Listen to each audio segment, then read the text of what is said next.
To stop my freeloading roommate from using my laundry card, I intentionally left it with a zero balance. The next day, she slammed a receipt onto my desk with total entitlement. Lydia, why didn't you refill your laundry card? I had to stop my wash mid-cycle because of you. I put $10 on it for you. Since we're roommates, I won't charge you a convenience fee for the trip to the kiosk. How are you going to pay me back? Venmo or Cash App? I almost laughed in her face. A single load of laundry cost $5, and she had been leeching off my card for 2 months. She had used it at least 30 times. I hadn't even asked her for the $150 she owed me yet, and here she was, hounding me for $10. I looked her in the eye. Fine, I'll give you the $10. But first, pay me back the $150 for the loads you've already done. She didn't say a word. Instead, she turned around and went straight to the dean of students. The dean pulled me aside, giving me a long-winded speech about how she was the school's inspirational representative. He told me to just suck it up. He warned me that if this turned into a scandal, it would look bad for the university and could even affect my graduation. My roommate became even more arrogant after that. She started spouting nonsense in the dorm. Lydia has so much money, why shouldn't she spend some on me? I grew up in the middle of nowhere, but the school values me. If she's really that upset, let her make a scene. At the end of the day, she's the one who won't graduate, not me. I let out a cold laugh. Did they really think I was too afraid to blow this up? Well, I was going to give them a show they'd never forget. 01. Nadine's eyes welled up with tears. She shot a quick glance at our other roommates before lowering her head.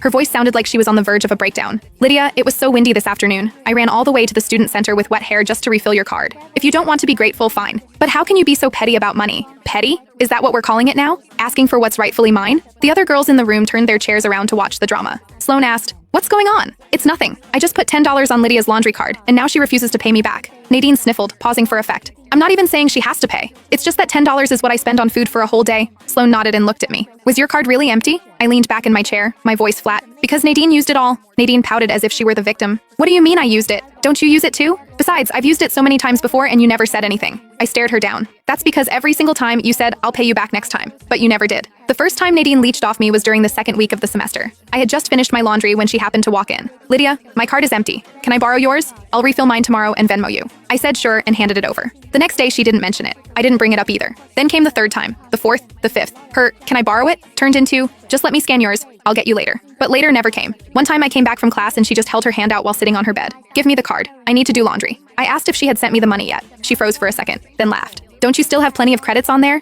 It's not like it's hard cash. Why are you being so calculated?" Calculated. It wasn't just the laundry card either. Nadine would always ask me to grab her something whenever I was printing files or ordering Starbucks. Each time it was only $2 or $3 or maybe 10. And every single time it was, "I'll pay you back later." Again, she never did. I knew she came from a poor rural background and had 3 younger siblings to help support. She was on a tight budget, so I hadn't made a big deal out of it. But now she was calling me petty. Since that conversation, I had stopped refilling the card. I figured she would realize what was happening once she saw the zero balance. Who knew she would refill it herself and then come to me for a reimbursement? Seeing my silence, Nadine's victim act started to crumble. "Lydia, I only used your card a few times. Don't you think you're being a bit much?"